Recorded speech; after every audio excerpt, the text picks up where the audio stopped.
20 मई साल 1916 south Georgia के islands में स्ट्रोमनेस व्हेलिंग स्टेशन के कैप्टन आराम से बैठकर खाना खा रहे थे कि तभी अचानक से एक व्यक्ति भागता हुआ चिल्लाता हुआ उनके कमरे में घुस जाता है। वो कैप्टन से तुरंत बाहर चलने को कहता है और कहता है कि आपको अपनी आंखों पर यकीन नहीं होगा। कैप्टन बाहर निकलते हैं और देखते हैं कि उनके सामने 3 व्यक्ति खड़े हैं। वो बहुत ही पतले थे और उनके चेहरे पर बड़ी दाढ़ी उगी हुई थी। ऐसा लग रहा था जैसे वो सालों से नहाए नहीं हैं। उन्होंने उनसे उनका नाम पूछा। बीच में खड़ा व्यक्ति अपना नाम बताता है और कहता है अर्नेस्ट शैकल्टन। कैप्टन 10 सेकंड्स तक कुछ भी नहीं बोलते और उनके चेहरों को देखते रहते हैं। उन्होंने ये नाम आखिरी बार 2 साल पहले नवंबर 1914 में सुना था। अर्नेस्ट शैकल्टन अपने 28 लोगों के क्रू के साथ इसी जगह पर अपनी शिप लेकर आए थे। अर्नेस्ट शैकल्टन ने कहा था कि वो अंटार्कटिका की जमीन को पैदल पार करना चाहता है। कुछ महीनों बाद जब उनके इस क्रू की कोई खबर नहीं आई तो सभी ने मान लिया कि उनकी मौत हो चुकी है। लेकिन 2 साल बाद अर्नेस्ट शैकल्टन अब फिर से कैप्टन के सामने खड़े थे। कैप्टन तुरंत उनसे पूछते हैं कि तुम्हारे बाकी के क्रू मेंबर्स का क्या हुआ। तो अर्नेस्ट शैकल्टन ने जवाब दिया कि मैं जो कहानी आपको बताने वाला हूँ उस पर आपको यकीन नहीं होगा और शायद आप भी अर्नेस्ट शैकल्टन और उनके क्रू की इस कहानी पर यकीन नहीं कर पाएंगे कि कैसे -40 डिग्री सेल्सियस के तापमान में उन लोगों ने खुद को जिंदा रखा और कैसे कुदरत ने उनके साथ एक खिलौने की तरह खिलवाड़ किया। अर्नेस्ट शैकल्टन ने अपने इस खतरनाक मिशन का नाम ट्रांस अंटार्कटिक एक्सपेडिशन रखा। प्लान सिंपल था। एक टीम वेडल सी से होकर अंटार्कटिका में जाएगी और पैदल पूरे अंटार्कटिका को पार करेगी। वहीं दूसरी टीम रॉस सी में उनका इंतजार करेगी। शैकल्टन अनुमान लगा रहे थे कि उन्हें ये काम करने में करीब 3 महीने लग जाएंगे। इस मिशन के लिए उन्होंने एंड्योरेंस नाम की एक शिप को चुना। एंड्योरेंस को इस तरह से बनाया गया था कि वो तूफान, बर्फ, हर चीज को झेल सकती थी। वहीं क्रू मेंबर्स को शैकल्टन ने बहुत ही बारीकी से चुना था। कुछ सेलर्स थे, कुछ मैकेनिक्स तो कुछ डॉक्टर्स। शैकल्टन के लिए सबसे जरूरी चीज ये थी कि उनका क्रू हर प्रेशर सिचुएशन में उनका साथ दे। अगस्त 1914 में वो लोग इंग्लैंड से निकले। ये वो दौर था जब पूरी दुनिया वर्ल्ड वॉर की तैयारी कर रही थी। अक्टूबर तक वो लोग साउथ जॉर्जिया के आइलैंड्स पर पहुंच गए, जो अंटार्कटिका का एक तरह से आखिरी पोस्ट था। वहां के लोगों ने शैकल्टन को वार्न किया कि इस वक्त बर्फ बहुत ही खतरनाक होती है, लेकिन शैकल्टन ने अपना पूरा मन बना लिया था। 5 दिसंबर 1914 को एंड्योरेंस शिप साउथ जॉर्जिया से निकलकर वेडल सी की तरफ बढ़ चली। जैसे जैसे वो लोग समुद्र में अंदर तक जा रहे थे वैसे वैसे उनके आसपास का एनवायरनमेंट बदलता जा रहा था। अभी तक क्रू मेंबर्स को खतरे का कोई भी अंदाजा नहीं हुआ था। वो लोग हंसी खुशी से जा रहे थे, लेकिन शैकल्टन की एक आंख हमेशा समुद्र की तरफ ही थी। उसकी आंखों के सामने समुद्र का पानी धीरे धीरे मोटी बर्फ में बदलता जा रहा था। हवा तेज होने लगी थी। जनवरी तक शिप इतना धीरे चल रही थी कि 1 किलोमीटर जाना भी जंग जीतने के बराबर था। फिर अचानक से एंड्योरेंस शिप समुद्र के बीचों बीच बर्फीले पानी के अंदर रुक गई। पहले तो क्रू के लोग और शैकल्टन उतना नहीं घबराए। वो इस तरह की सिचुएशन के लिए पहले से ही तैयार थे। तुरंत सभी ने अपने अपने कोदाल निकाले और नीचे उतरकर बर्फ को काटना शुरू कर दिया। जब भी थोड़ी बर्फ टूटती और शिप आगे चलने लगती तो वे लोग खुशी से चिल्ला उठते। लेकिन शैकल्टन शांति से हर चीज को ऑब्जर्व कर रहे थे। वो जानते थे कि इतनी छोटी सी जीत से कुछ नहीं होने वाला। उनकी मंजिल अभी बहुत दूर है। वो ये भी जानते थे कि हमें कभी भी ऐसा नहीं समझना चाहिए कि हम कुदरत से जीत गए हैं। एंड्योरेंस शिप कुछ इंच मूव करती और फिर दोबारा से समुद्री बर्फीले पानी में फंस जाती। क्रू के लोग अपनी हिम्मत हारते जा रहे थे। सूरज अब ऊपर आने लगा था। आप जानते ही होंगे कि समर के महीने में अंटार्कटिका में रात नहीं होती। वो लोग सूरज के नीचे ही बर्फ तोड़ते और सूरज के नीचे ही सो जाते। उन्हें लगा कि शायद अब बर्फ पिघलने लगेगी। लेकिन फरवरी का महीना खत्म होने आया और वो लोग समझ गए कि उनकी शिप सिर्फ फंसी नहीं है, बल्कि जैसे जेल में बंद हो गई हो। बर्फ की परत और ज्यादा मोटी हो चुकी थी। जिस बर्फ पर वो लोग खड़े थे वो भी एक जगह स्थिर नहीं रहती थी। वो बार बार हिलती रहती थी। आपने देखा होगा कि अंटार्कटिका में बर्फ के बड़े बड़े शीट्स पानी में तैरते रहते हैं। ऐसे ही एक बड़े बर्फ के टुकड़े से टाइटैनिक जहाज टकराया था और डूब गया था। लेकिन जिस बर्फ में शैकल्टन का शिप फंसा था वो धीरे धीरे शिप का कचूमर बना रहा था। जैसे जैसे बर्फ हिलती तो शिप और अंदर धंसती चली जाती और ऊपर से बर्फ उसे मरोड़ती जाती। इसके साथ ही वो लोग धीरे धीरे करके अपनी मंजिल से बहुत दूर फ्लोट करते हुए जा रहे थे। वो बर्फ का बड़ा टुकड़ा उन्हें वेडल सी के और अंदर ले जा रहा था। शैकल्टन ये सब होते हुए अपनी आंखों के सामने देख पा रहे थे, लेकिन वो अपनी क्रू मेंबर्स की हिम्मत को खोना नहीं चाहते थे। उन्होंने उन्हें हर दिन एक रूटीन पर लगा दिया था। वो लोग कुत्तों के साथ खेलते, बर्फ के ऊपर फुटबॉल खेलते और फिर शिप के आसपास की बर्फ को तोड़ने में जुट जाते। अब शैकल्टन ने अपने सपने को टूटते हुए महसूस कर लिया था। वो समझ चुके थे कि अब अंटार्कटिका को पार करना इम्पॉसिबल हो गया है। उनका मिशन शुरू होने से पहले ही खत्म हो चुका था। मार्च तक तापमान बहुत ही कम होने लगा था। हर दिन -20 डिग्री सेल्सियस से -30 डिग्री सेल्सियस तक तापमान रहता। एंड्योरेंस शिप मानो बर्फ की कब्र में जा चुकी थी। उनका खाना भी धीरे धीरे कम होता जा रहा था। अब क्रू मेंबर्स हर दिन पेंगुइन्स और शील्स का शिकार करने के लिए जाते थे। वो लोग उम्मीद कर रहे थे कि शायद वसंत ऋतु तक बर्फ पिघल जाएगी। उन्होंने स्लेजेस बनवाए, लाइफ बोट्स को ठीक करवाया और सारे सप्लाईज को ऑर्गेनाइज करवाया। अब वो लोग अंटार्कटिका से लड़ने की तैयारी में जुट गए थे। अप्रैल का महीना आया और बर्फ के वो शीट्स और वॉयलेंट तरीके से हिलने लगे। बर्फ के क्रैक होने की तेज आवाजें आने लगीं, जैसे मानो तोप के गोले चल रहे हों। और बीच में उनकी एंड्योरेंस शिप फंसी हुई थी। 14 अप्रैल को एक वेव ने एंड्योरेंस शिप के तख्ते को तोड़कर रख दिया। स्टील बोल्ट्स गोली की तरफ बाहर आने लगे और शिप में पानी भरना शुरू हो गया। शैकल्टन ने तब सभी को आवाज दी कि शिप को तुरंत खाली कर दिया जाए। मई तक सूरज पूरी तरह से गायब हो चुका था। क्रू मेंबर्स ने बर्फ के ऊपर ही अपने टेंट्स लगा लिए और उसे द ओशियन कैंप का नाम दिया। उनकी लाइफ बोट्स वहीं पास में रखी हुई थीं। वहाँ ठंड इतनी ज़्यादा थी कि सभी क्रू मेंबर्स को एक साथ चिपक कर सोना पड़ता था। शिप पर उनके साथ एक फोटोग्राफर भी था जिसने फंसी हुई शिप के फोटोज लिए, जिन्हें आप अभी अपनी स्क्रीन पर देख पा रहे हो। देखते ही देखते अक्टूबर का महीना आ गया और अब वो लोग एक्सप्लोरर्स नहीं बल्कि सर्वाइवर्स बन चुके थे। 9 महीनों से एंड्योरेंस शिप बर्फ में फंसी हुई थी और अभी तक वो लोग करीब 2000 किलोमीटर तक गलत दिशा में फ्लोट कर चुके थे। फाइनली 21 नवंबर 1914 को एंड्योरेंस शिप पूरी तरह से टूट गई। उसके बस कुछ टुकड़े ही बर्फ के ऊपर पड़े थे, बाकी का पूरी शिप समुद्र के अंदर समा गई। क्रू मेंबर्स ने खाना पानी, टूल्स, नेविगेशनल गियर्स, रिकॉर्ड्स, हर चीज को बाहर निकाल लिया था। वो लोग अपनी हिम्मत हार चुके थे, लेकिन इस अंधेरे में अर्नेस्ट शैकल्टन उनके लिए सूरज की किरण की तरह सामने आए। उन्होंने अनाउंस किया कि उनका मिशन यहीं खत्म होता है और अब वो लोग अपने घर की ओर जाएंगे। उनके पास ना तो टेलीफोन था और ना ही कोई रेडियो। वे लोग बर्फ के एक टुकड़े पर फंसे हुए थे जो खुद फ्लोट कर रहा था और उन्हें ना जाने कहां ले जा रहा था। क्रू के लोग सिर्फ इसलिए हिम्मत नहीं हारे थे क्योंकि अर्नेस्ट शैकल्टन हिम्मत नहीं हारे थे। अब चूंकि उनके आसपास की बर्फ जमी हुई थी, इसलिए लाइफ बोट्स में बैठकर भी कहीं नहीं जाया जा सकता था। उन्होंने उस बर्फ के टुकड़े पर ही कैंप लगा लिया था। वो लोग तब तक इंतजार करेंगे जब तक बर्फ टूट नहीं जाती, जिसके बाद वो लोग लाइफ बोट्स में बैठकर अपने घर की तरफ निकल जाएंगे। उन्हें बर्फ में फंसे 1 साल हो चुका था। बाहर के लोगों को पता तक नहीं था कि वो लोग जिंदा भी हैं या नहीं। इस तरह के मौसम में किसी रेस्क्यू शिप के आने का भी कोई सवाल नहीं था। उनके पास 3 लाइफ बोट्स, एक स्लेज जिससे बर्फ पर चला जा सकता है और कुछ पर्सनल आइटम्स और 1 महीने का खाना मौजूद था। शैकल्टन कैलकुलेशंस करते हैं और पता लगाते हैं कि उनसे सबसे करीब का आइलैंड द पोलेट आइलैंड है।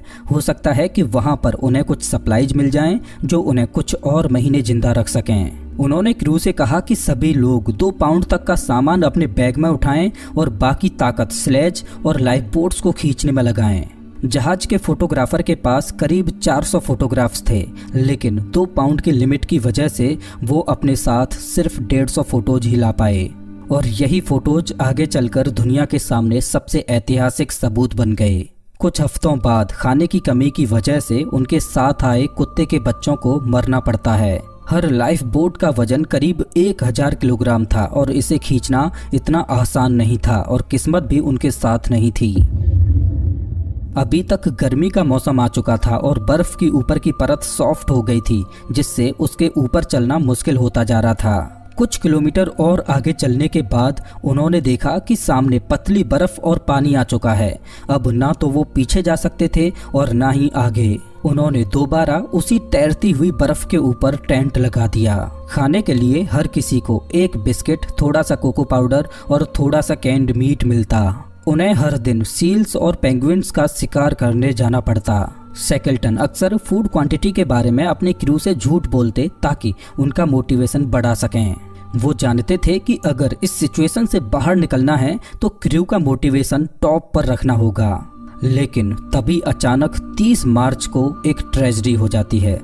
जिस बर्फ पर उन्होंने कैंप लगाया था, अचानक से उसमें एक तेज क्रैक की आवाज आती है। उनके टेंट टूटने लगते हैं। सभी लोग बाहर की ओर भागते हैं।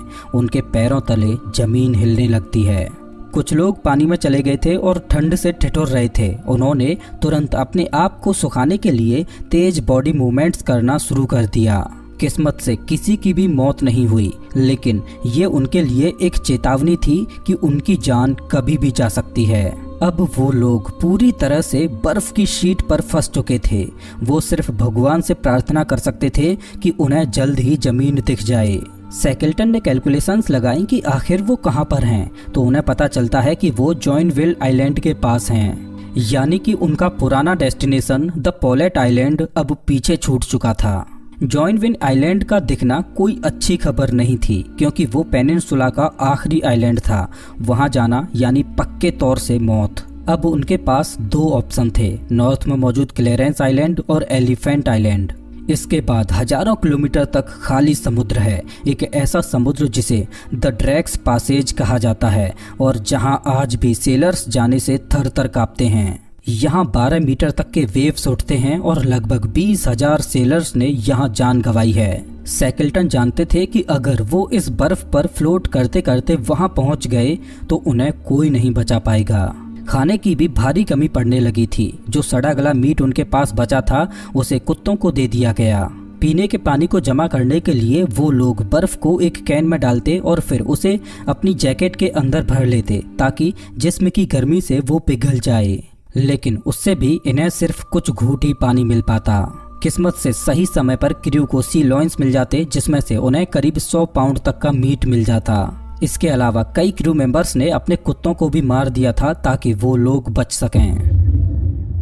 7 अप्रैल 1916 बर्फ पर तैरते तैरते उन्हें क्लेरेंस आइलैंड दिखने लगा था। ये नॉर्थ की ओर करीब 80 किलोमीटर दूर था, लेकिन तभी अचानक ईस्ट की तरफ तेज हवाएं बहने लगती हैं और उनकी तैरती बर्फ क्लेरेंस आइलैंड से दूर जाने लगती है। बर्फ की शीट भी धीरे धीरे छोटी होती जा रही थी और अब इस पर रहना सेफ नहीं था। शैकल्टन ने तुरंत ऑर्डर दिया कि वो लोग अब लाइफ बोट्स में पानी के द्वारा अपनी मंजिल की ओर जाएंगे, लेकिन तभी फिर रास्ते में उन्हें बर्फ की बहुत सारी चट्टानें मिलने लगती हैं। कुछ घंटों बाद वो एक नई बर्फ की शीट पर अपना कैंप लगा लेते हैं, लेकिन तभी अचानक वो बर्फ टूटने लगती है और बीच से 2 हिस्सों में बट जाती है। उनका कैप्टन अर्नेस्ट शैकल्टन एक साइड में था और बाकी का क्रू दूसरी साइड।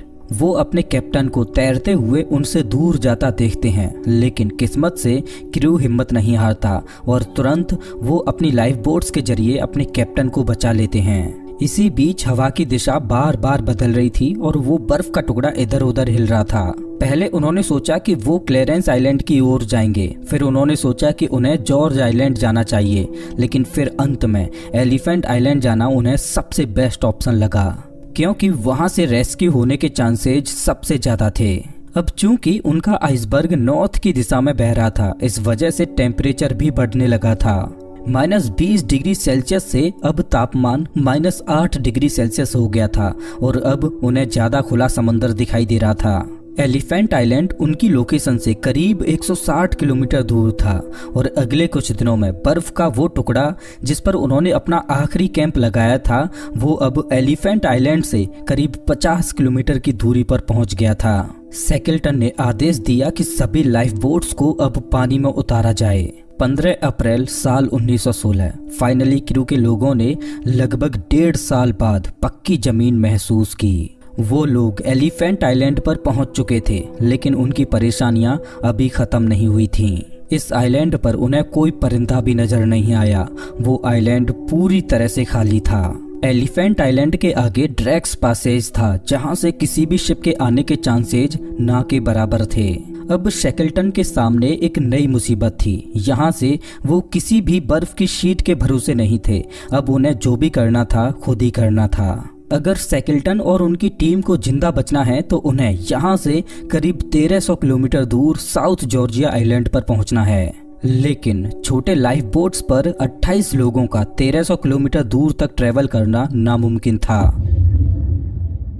24 अप्रैल साल 1916 शैकल्टन ने अपने साथ 6 लोगों की टीम बनाई और अपनी छोटी सी बोट पर साउथ जॉर्जिया के आइलैंड पर निकल गए।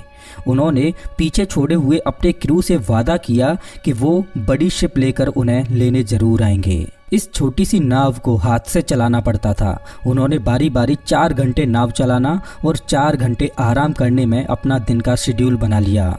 अंटार्कटिका में सर्दियों का मौसम शुरू हो चुका था, यानी सूरज अब कुछ ही घंटों के लिए बाहर निकलता था। बोट में उन्होंने खाना तो पैक किया था, लेकिन वो अच्छे से बैठकर खाना भी नहीं खा सकते थे क्योंकि बोट में इतनी जगह ही नहीं थी। उन्हें लेट कर अपना खाना खाना पड़ता। किसी तरह से जूझते हुए वो साउथ जॉर्जिया आइलैंड के बहुत ही करीब पहुंच गए।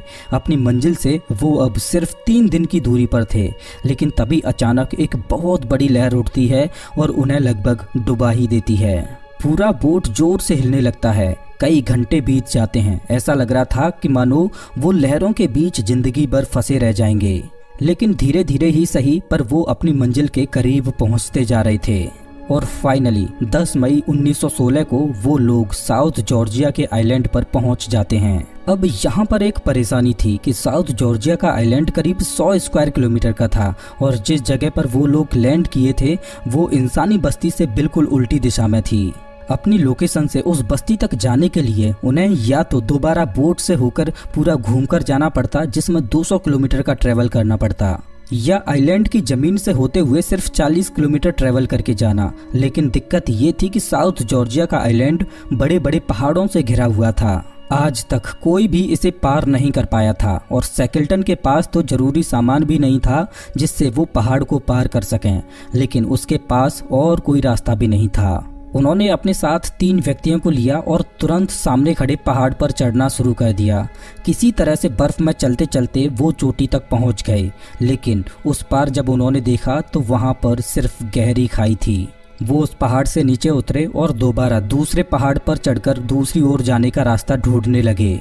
इस तरह से उन्हें करीब 3 पहाड़ चढ़ने पड़े, लेकिन उन्होंने हार नहीं मानी। फाइनली चौथा पहाड़ चढ़ते हुए जब उन्होंने उस पार देखा तो उन्हें वो इंसानी बस्ती दिख गई। उस जगह का नाम था स्टॉर्मनेस वेलिंग स्टेशन। 2 साल पहले शैकल्टन और उनका क्रू इन्हीं लोगों से मिले थे। 20 मई 1916 को अब वो वहीं दोबारा पहुंच चुके थे। वेलिंग स्टेशन पर मौजूद लोग शैकल्टन और उनके साथियों को देखकर हक्के बक्के रह गए। सबको लगा कि वो लोग अंटार्कटिका में मारे जा चुके हैं, लेकिन शैकल्टन अब उनके सामने खड़े थे। उनकी दाढ़ी बहुत बड़ी हो चुकी थी और पूरा चेहरा काला पड़ चुका था। वेलिंग स्टेशन के कैप्टन ने तुरंत उन्हें कुछ कपड़े और खाने के लिए सामान दिया। इसके बाद शैकल्टन ने तुरंत पहले तो अपने उन 3 साथियों को बचाया जो साउथ जॉर्जिया के आइलैंड के उस पार उनका इंतजार कर रहे थे। इसके बाद उन्होंने दुनिया से दरख्वास्त की कि सब उनकी मदद करें ताकि एलिफेंट आइलैंड पर फंसे उनके 22 क्रू मेंबर्स को बचाया जा सके। उन लोगों को चिली सरकार की ओर से एक बड़ी बोट दी गई जिसे बर्फ को काटकर चलाया जा सकता था। शैकल्टन खुद उस जहाज को चला रहे थे, लेकिन बदकिस्मती से 3 बार उनका जहाज बर्फ में ऐसे फंसा कि उन्हें दोबारा लौटना पड़ गया। लेकिन शैकल्टन ने हार नहीं मानी और एक बार फिर एलिफेंट आइलैंड की ओर निकल पड़े। 30 अगस्त 1916 शैकल्टन फाइनली एलिफेंट आइलैंड पर पहुंच ही जाते हैं और अपनी आंखों के सामने का नज़ारा देखकर दंग रह जाते हैं। उनके क्रू मेंबर्स ने अपनी बोट्स को पलटकर अपने लिए कैंप्स बना लिए थे। शैकल्टन की गैर मौजूदगी में उन्होंने फ्रैंक वाइल्ड नाम के एक आदमी को कैप्टन बना दिया था।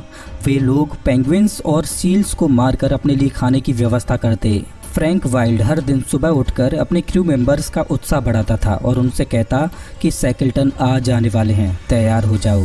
अब वो सब घर जा सकते थे। तो दोस्तों ये थी अर्नेस्ट सैकल्टन और उनके 28 क्रू मेंबर्स की एक जज्बाती कहानी।